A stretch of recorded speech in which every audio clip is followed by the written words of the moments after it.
और ये बेवफाई की, सुहाग को कत्ल करने की ये दर्दनाक कहानी सिर्फ एक मेरठ की नहीं है। जयपुर में भी बेवफाई की कहानी जब आप सुनेंगे तो और हैरानी आपको होगी। यहाँ 42 साल की एक विवाहिता महिला ने 33 साल के प्रेमी के साथ मिलकर 40 साल के अपने पति को मौत के घाट उतार दिया। पहले तो सिर पर रॉड मारा और फिर अपने आशिक के साथ मिलकर अपने पति का, अपने सुहाग का गला घोट दिया और फिर दूर कहीं जंगल में ले जाकर एक बोरे में बंद करके अपने पति को जला दिया। लेकिन इनका ये पाप सीसीटीवी में कैद हो गया और इसी के जरिए ये लोग पकड़ भी गए। रिपोर्ट देखिए।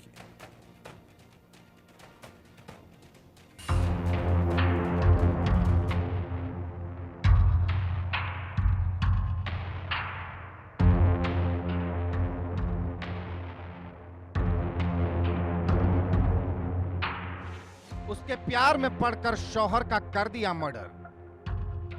पहले गला दबाकर मारा, फिर पति को जला डाला। बाइक पर पति की लाश, आशिक के साथ घूमी बाजार। जयपुर में खौफनाक वारदात, कातिल पत्नी का पर्दाफाश।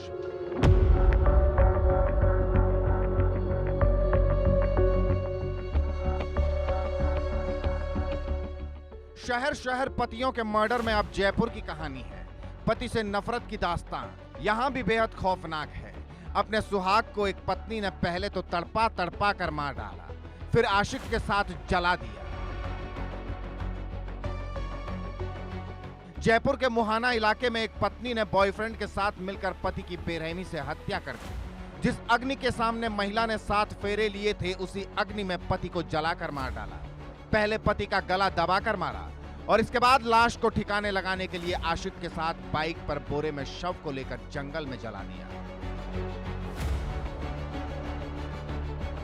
आरोपी पत्नी गोपाली देवी और उसके आशिक दीनदयाल के बीच 15 साल से अवैध संबंध था। दरअसल दीनदयाल की ही दुकान पर गोपाली देवी काम करती थी और इसकी खबर गोपाली देवी के पति धन्नालाल को दे रखी थी। लेकिन एक दिन पति को जब शक हुआ तो वो 5 मार्च को शाम करीब 4 बजे सांगानेर में उस दुकान पर पहुंचा जहां पत्नी गोपाली देवी काम करती थी और तभी धन्नालाल को दोनों पर शक हो गया। इसके बाद दोनों ने मिलकर धन्नालाल की हत्या का प्लान बनाया। धन्नालाल को धोखे से दुकान के ऊपर बनी दूसरी दुकान में लेकर गए, लोहे के पाइप से सिर पर वार किया, फिर रस्सी से गला दबाकर हत्या कर दी। जो डेड बॉडी है उसको छुपाने के लिए और हत्या के समस्त साक्ष्यों को नष्ट करने के लिए दोनों ही आरोपियों ने मृतक को एक कट्टे में डाल करके मोटरसाइकिल पे और जो घटना स्थल है जहाँ से बॉडी बरामद हुई थी वहाँ डंप किया और उसको जलाने का प्रयास किया गया। एक बहुत लंबी दूरी तक सीसीटीवी कैमरे देखे गए। आरोपियों को संदिग्ध मानते हुए हिरासत में लेकर पूछताछ की गई और ये घटनाक्रम पूरी तरह से क्लियर हुआ और हत्या की पूरी वारदात का खुलासा हुआ है। हत्याकांड के बाद दोनों ने शव को ठिकाने लगाने का प्लान बनाया।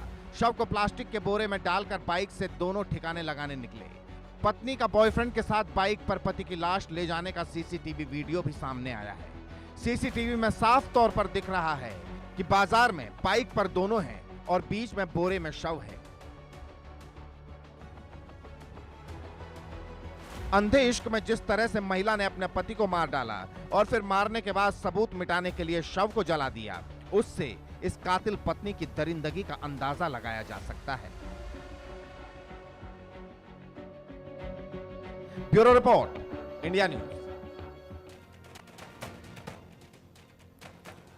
स्वाति जी मेरे साथ लगातार जुड़ी हैं। डॉक्टर स्वाति, कई लोगों का जो कैरेक्टर होता है वो कई मर्तबा सामने नहीं आ पाता। कहते हैं ना, ड्यूअल पर्सनालिटी होते हैं, सामने कुछ और पीछे कुछ और।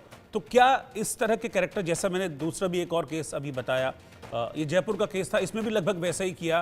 पहले बेरहमी से पति को मारा, सिर पर रॉड मार के हत्या की, फिर बोरे में बंद किया, फिर बाइक पर लाद कर अपने प्रेमी के साथ पूरे शहर से घूमते हुए जंगल पहुंचे और वहां ले जाकर पति को जला दिया।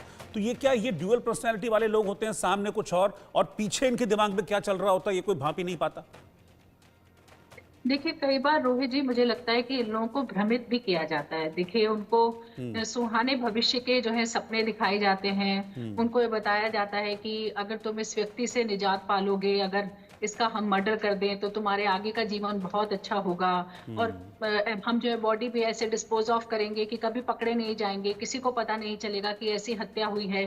तो इन लोगों को ये बताया ही नहीं जाता है कि नहीं भाई तुम पकड़े जाओगे या जेल में चक्की पीसनी पड़ेगी, या इसके जो है क्या कॉन्सिक्वेंसेस हो सकते हैं। उन्हें एक सुहाना भविष्य दिखाया जाता है, उन्हें ये दिखाया जाता है कि ये कोई बहुत बड़ी बात नहीं है और ऐसा किया जा सकता है। और कई बार अब आप देखते हैं कि यूट्यूब वगैरह पे देख करके जो है लोग जो है उससे भी जो है मोटिवेटेड हो जाते हैं और उन्हें लगता है कि हाँ इस चीज को हम अंजाम दे सकते हैं, बॉडी को कैसे डिस्पोज ऑफ करना है उसके तरीके देख सकते हैं। तो उन्हें लगता है कि ये एक फूल प्रूफ तरीका है जिसे हम फॉलो कर रहे हैं और शायद कभी किसी को पता नहीं चलेगा कि ऐसा हमने किया था। और उन्हें लगता है वो एक अलग दुनिया में है, उन्हें लगता है कि कुछ नहीं होगा और अब हम आगे के जीवन हमारा अच्छा होगा, हम साथ साथ बिता सकेंगे या जो हम करना चाहते हैं वो हम कर सकेंगे। लेकिन वो ये नहीं समझ पाते हैं कि जो है पकड़े जा सकते हैं या जो वो कर रहे हैं वो बहुत जघन्य अपराध है, ऐसा नहीं करना चाहिए। तो मुझे लगता है कहीं ना कहीं जो है एक उनको एक घेरे में जो है इस तरह के उनके माइंड को ले लिया जाता है कि वो कुछ और सोच नहीं पाते। उन्हें लगता है कि यही मेरे जीवन का सोल्यूशन है, यहीं से मुझे रास्ता मिलेगा और ये नहीं हुआ तो कोई सोल्यूशन नहीं है लाइफ में और लाइफ खत्म हो रही है। तो उन्हें ये लगता है कि आगे बढ़ने के लिए और जीवन को आगे चलाने के लिए यही रास्ता है और इसलिए वो लोग इस रास्ते पर चल पड़ते हैं। और कई बार आप देखेंगे ऐसे लोग नशे का सेवन करते हैं और उनको जो है तरह तरह की और जो है लालचों में जो है लुभावनी चीजों में जो है उनको लुभा करके भी इस तरह की चीजें की जाती हैं, या कई बार उन्हें ब्लैकमेल किया जाता है। वो इमोशनल भी हो सकता है, किसी चीज को लेकर के भी हो सकता है और इन सब चीजों के आवेग में आकर उनके दबाव में आकर के भी लोग इस तरह के जघन्य अपराध करते हैं। लेकिन जो मेरठ वाला केस है स्वाति जी, उसमें मतलब जिस तरह की बॉडी लैंग्वेज है मुस्कान की, उसको देखकर लगा नहीं, मतलब कई केसेस होते हैं ना कि बाद में आंख खुलती है कि पछतावा होता है, लेकिन मुस्कान को देखकर लगा ही नहीं बिल्कुल भी कि किसी भी तरह का कोई पछतावा है उसको कि उससे इतना बड़ा कांड कर दिया। और ख़ास बात यह है कि उनकी शादी अरेंज थी but that was love plus arranged, और उसके बाद इतना स्टैटिक बिहेवियर, इतना ऐसा बिहेवियर बड़ा कि कुछ कोई फर्क ही नहीं पड़ रहा है। देखिए रोहित जी, दो तीन बातें हैं। पहली बात तो जिस तरह के बयान सामने आ रहे हैं उससे साफ तौर से लग रहा है कि जो ये लड़की है इसका पहले भी जो एक्शंस रहे हैं वो बहुत अजीब से वॉयलेंट रिएक्शंस, नॉर्मल नहीं रहे हैं। जिस तरह के अभी मैं सुन रही थी सभी लोगों के बयान, तो उससे लगता है कि कहीं ना कहीं इसका जो टेम्परामेंट था, लड़की का जो माइंडसेट था, वो पहले से भी डिस्टर्ब था और वो कुछ नॉर्मल लोगों से फर्क है। दूसरी बात, कई बार क्या होता है कि आपने तो ये सोचा है कि ये हमने चीज मुकम्मल कर ली और अब किसी को पता नहीं चलेगा और आगे का जीवन हमारा बहुत अच्छा होने वाला है, लेकिन अचानक से जब आप देखते हैं कि ये तो पूरा राज खुल गया और हम पकड़े गए, तो लोग कई बार शॉक की स्थिति में भी होते हैं। तो हो सकता है कि वो फिलहाल शॉक की स्थिति में हो, उसने बिल्कुल भी कल्पना नहीं करी थी कि ये दिन देखना पड़ेगा और आज वो वहां पर खड़ी हुई है। तो ये भी एक कारण हो सकता है। और तीसरा, कई बार क्या होता है कि इस तरह के जो किलर्स होते हैं जो कि बॉडी के भी टुकड़े कर रहे हैं, जिनके मन में बिल्कुल संवेदना नहीं है, कोई दुख नहीं है, कोई पछतावा नहीं है, उनकी कई सारी जो मनोवैज्ञानिक स्थिति होती है उसमें भी बहुत प्रॉब्लम होती है। तो हो सकता है कि कहीं पीछे से कभी ट्रीटमेंट मिला होता जो उसके एक्शंस हैं उनके लिए, तो शायद वो यहाँ तक नहीं पहुँचती। लेकिन शायद कभी किसी ने पहचाना नहीं हो, ध्यान नहीं दिया हो, या यहाँ तक नहीं सोचा हो कि इसको ट्रीटमेंट की ज़रूरत है, और इस वजह से उसकी वो बीमारी जो है बढ़ती गई और आज वो यहाँ पर पहुँच गई है कि उसने इस तरह का अपराध किया और उसको कोई पछतावा भी नहीं है अंदर से। तो वो भी एक बात हो सकती है। ठीक है, बहुत बहुत शुक्रिया डॉक्टर स्वाति माहेश्वरी साथ में जुड़ने के लिए। और क्या साइकोलॉजी रहती है इस तरह के लोगों की, उस पर डिटेल में बातचीत करने के लिए। लेकिन सच यही है कि इस तरह के गुनाह करने वाली ये दोनों पत्नियां, अपने सुहाग का कत्ल करने वाली ये दोनों पत्नियां इस वक्त पुलिस की गिरफ्त में हैं।